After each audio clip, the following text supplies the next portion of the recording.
What's up, everybody? LUIs, Luchi, whatever you are. Still a little bit sick. That weird sickness that does not want to announce itself, right? It's kind of a flu slash cold hybrid. You get some shivers, you get some headache, sinus congestion and whatnot, but it does not want to declare itself, right? It does not disable you, but it bothers you for the better of the last 10 days. Anyway, went downtown yesterday. Opened up few magazines, car magazines, and also bodybuilding magazines, right? I read an interview of Phil Heath, the current Mr. O, which was conducted by Jay Cutler. It was called something like 444, because both of them won for Mr. O, as you know. So Jay was asking the questions and Phil was answering them. Well, you know, a few questions were interesting. The rest was pretty much, you know, I don't hate the guy, but I don't still salute him, right? I think he contradicts himself a lot. If you guys read that interview, you will probably notice that. Furthermore, actually, he referred to me indirectly, I think. You guys know I had a little debate with him on Instagram, and he brought it back. So I want to tell you real quick, and if you follow me, you will understand what I'm talking about. So Jay Cutler says, "I'm constantly defending you because I know you as a person." Phil Heath answers, "Yes, with social media, what was once someone's shield is now their sword. Fans can comment on whatever they want. They can attack you online. Oh, they'll say you're better than that, Phil. What do you call that guy a prick? People who don't know me call me a douchebag. But if I tell them to go F themselves, I'm the bad guy. Not that I should."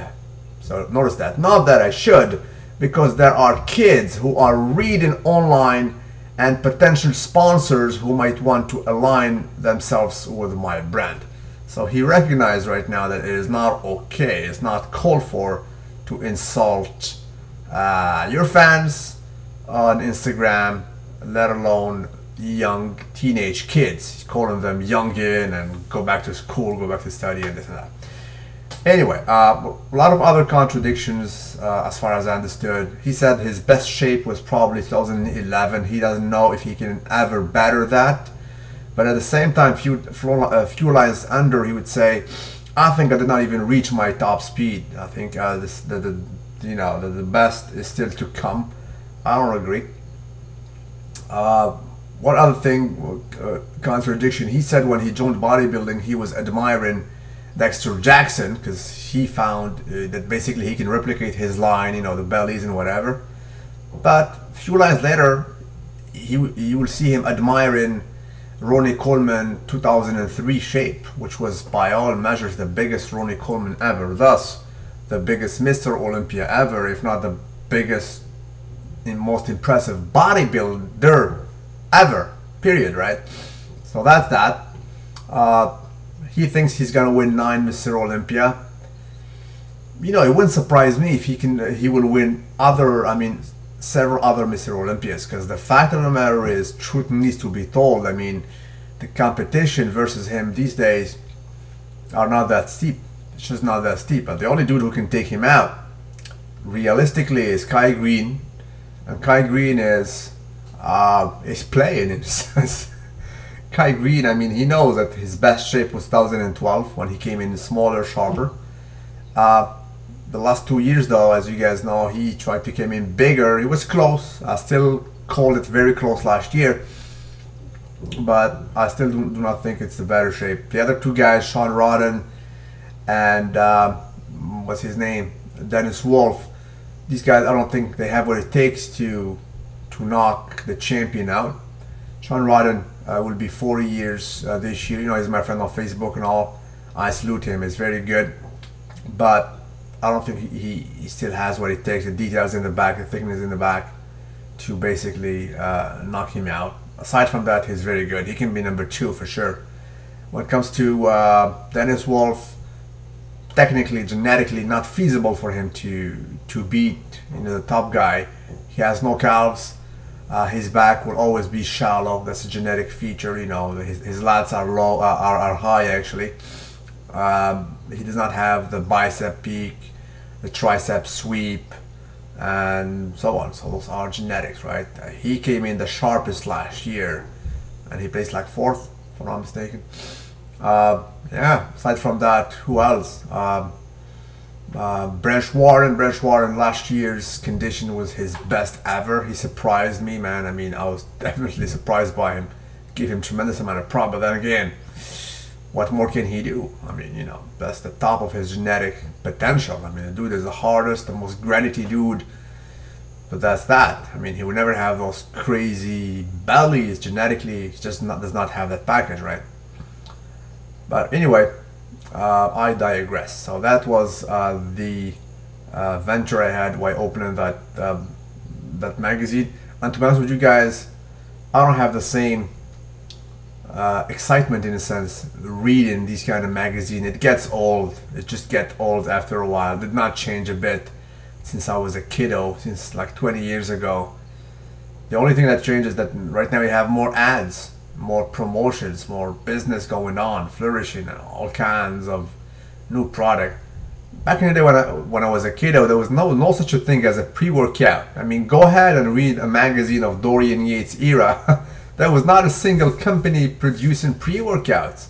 If I do recall, the first one was NO Explode by BSN, and it worked really well. I mean, I remember going to that, you know, that supplement store, and the dude who used to work at bro told me try this. It's really good. It's a new thing, and indeed I tried it, and it has very good pump. You know, like the first time you try it, some people were saying it was dusted. I don't know. All I know is that it really works. It works really better than the 2.0 and you name it. And that's that. But it's all about business now, guys.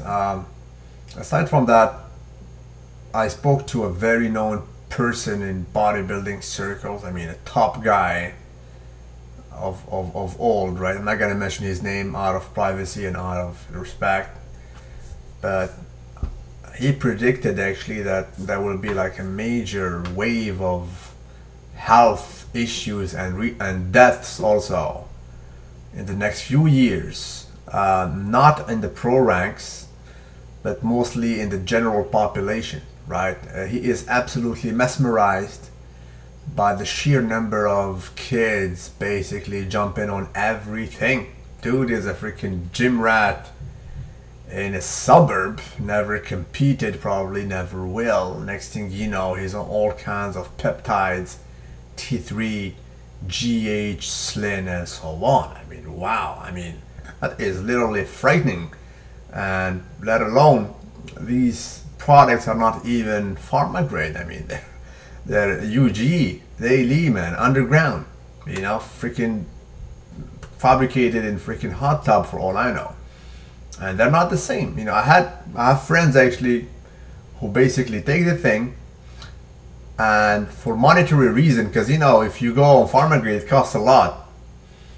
So to try to diminish the costs, he buys it from a dude basically that he knows. And I told him, bro, what is the difference? He said, you know, bro, the only difference is that this one is harder to inject, right? And it gives you some redness for like 3 days, and it hurts more. So that's that, guys. That's one difference, right?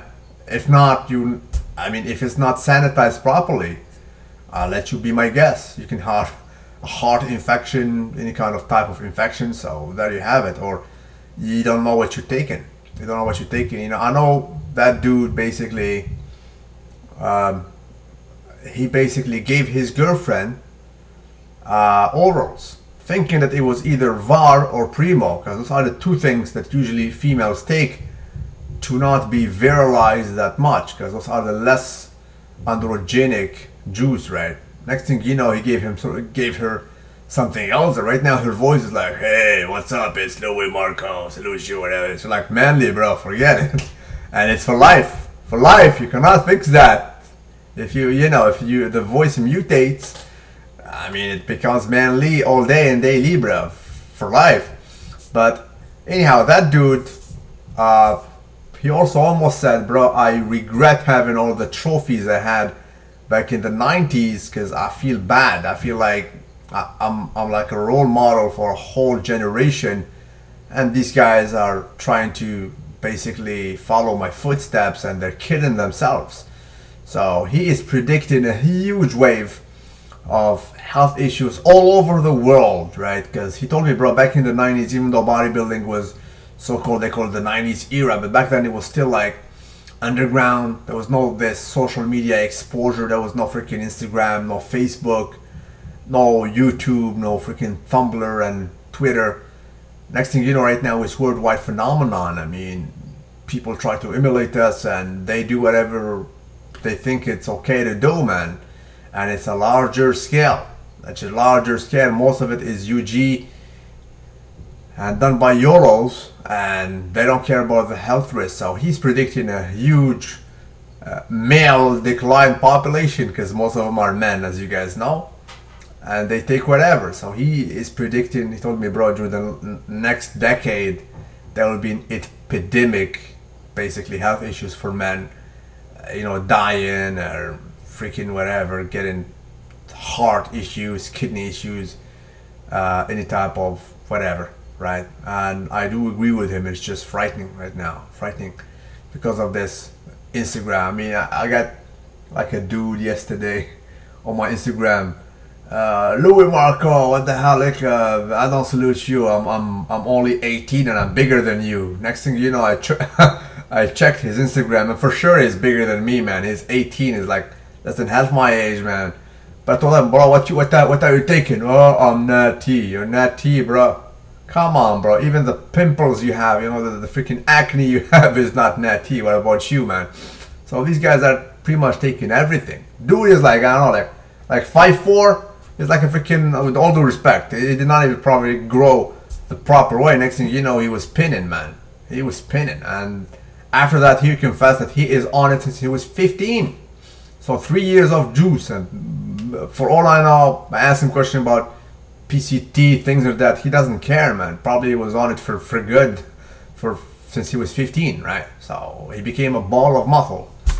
But that's what's up. Do you think it's normal? It's not normal, of course. I mean, you will see the honest guys, they will tell you, bro, it's just not normal for you to carry that much weight for this long. I mean, throughout the years. I mean, it will take a toll on your body. I mean, they say, hey, what about Arnold? Well, for the unaware, Arnold already had heart surgery, like back in the 90s. If people forget, right? I mean, when he was doing that movie Batman, he was playing Mr. Freeze.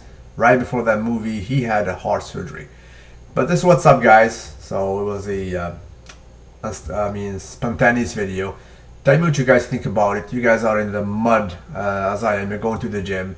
Do you concur with that top pro of the 90s, who predicts that basically there will be a huge epidemic of health/death issues in the next few years because of the YOLOs taking whatever to try to look to make gains, as simple as that. Salute you. I'll be waiting for your comments. God bless you all.